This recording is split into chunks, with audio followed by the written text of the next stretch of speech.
I can say tonight that we are on track to complete all of America's military objectives shortly. जब Trump कहते हैं कि वो सही ट्रैक पर हैं, तो वो उल्टी दिशा में चल रहे होते हैं। ज्यादा दूर जाने की जरूरत नहीं। टैरिफ वाला हाल तो दुनिया ने देखा है। दुनिया को समझ में आने लगा है कि ट्रम्प पर भरोसा करना मतलब अपने पैरों पे कुल्हाड़ी मारना। ट्रम्प तो नेटो से निकलने की भी धमकी दे रहे हैं। ब्रिटेन के प्रधानमंत्री कीर स्टारमर ने इसे दबाव बनाने की कोशिश बताते हुए साफ कह दिया कि चाहे कुछ भी हो जाए, किसी दबाव में कोई फैसला नहीं लूंगा। फैसला वही लूंगा जो मेरे देश और लोगों के हित में होगा। यानी स्टारमर ने भी पीएम मोदी की राह पकड़ी। जैसे अमेरिका के साथ ट्रेड डील में मोदी का स्टैंड था राष्ट्रहित सबसे ऊपर। अब हॉर्मुज स्ट्रेट खुलवाने को लेकर इंटरनेशनल कम्युनिटी एक्टिव हो गई कि भाई इस आदमी के चक्कर में रहे तो बेड़ा गर्क हो जाएगा, हम आपस में कुछ रास्ता निकाल लेते हैं।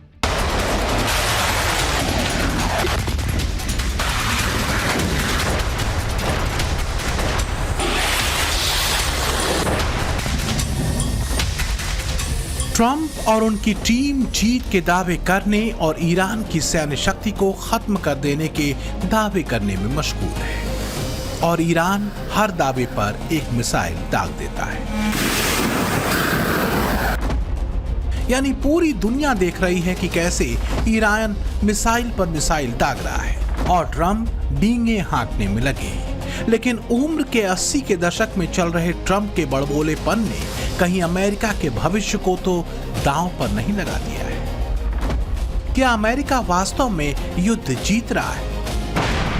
अमेरिका इस्लामिक टेरर के निशाने पर तो नहीं आ जाएगा? ट्रम्प ने अमेरिकी बच्चों और युवाओं के भविष्य को दांव पर तो नहीं लगा दिया? Made clear from the beginning of Operation Epic Fury that we will continue until our objectives are fully achieved. Thanks to the progress we've made, I can say tonight that we are on track to complete all of America's military objectives shortly, very shortly.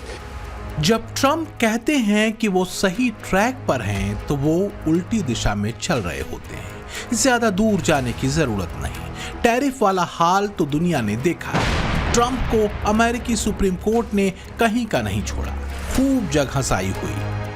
Trump कुल मिलाकर विरोधाभासों से भरे हुए हैं। उनके विचार इतने घने हैं कि वो कहीं किसी नतीजे तक नहीं जाते। कभी वो कहते हैं कि हम ईरान को पूरी तरह नष्ट कर देंगे, हॉर्मुज स्ट्रेट बाधित नहीं होने देंगे।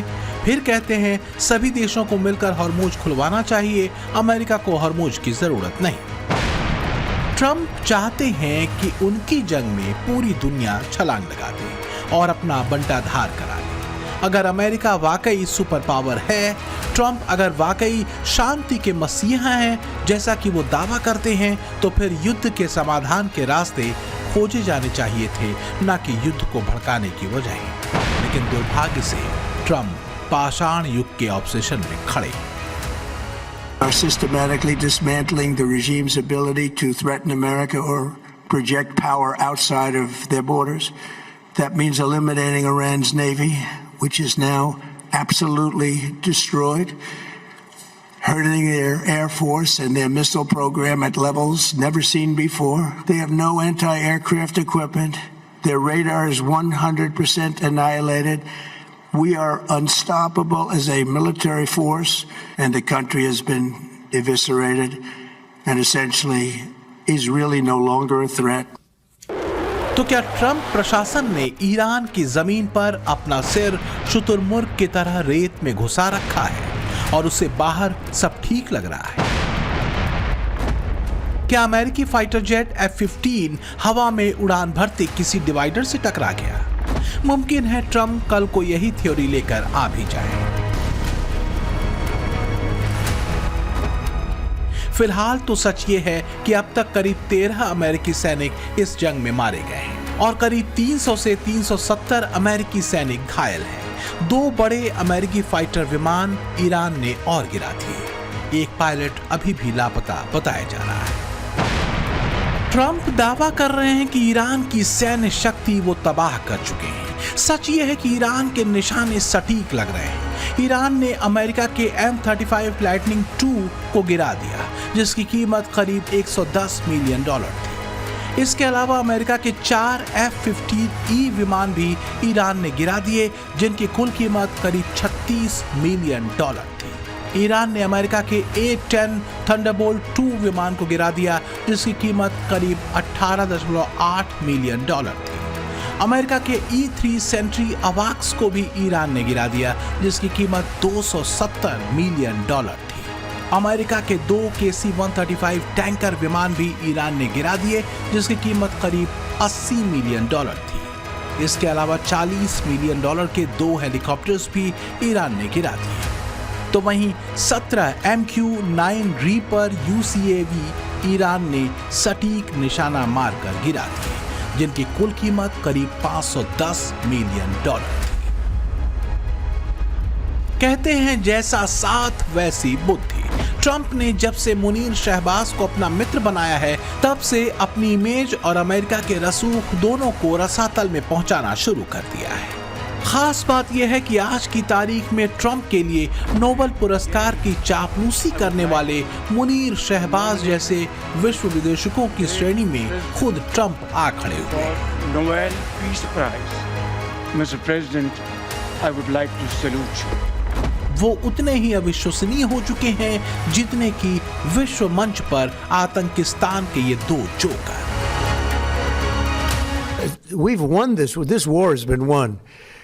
The only one that likes to keep it going is the fake news. I mean, the New York Times, you read the New York Times, it's like we're not winning a war where they have no Navy and they have no Air Force and they have no nothing.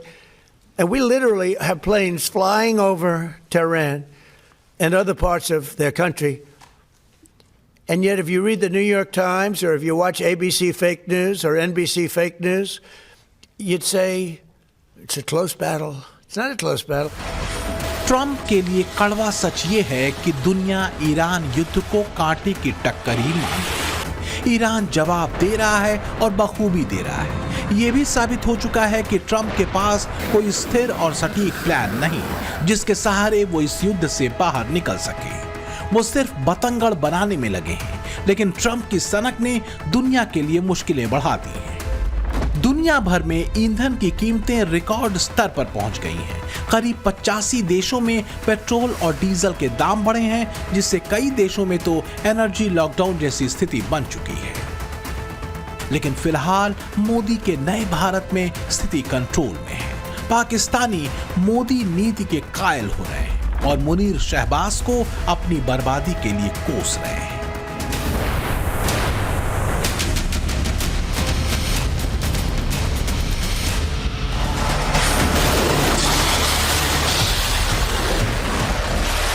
Iran युद्ध के side effect दुनिया देख रही है, ठीक वैसे ही जैसे Trump के अहंकार और आत्ममुग्धता के साइड इफेक्ट को अमेरिका झेल रहा है। युद्ध कब तक चलेगा कहना मुश्किल है। अमेरिका में तो अब एक मजाक चलने लगा है कि ट्रंप के दिमाग का घूर्णन नासा भी कैलकुलेट नहीं कर सकता।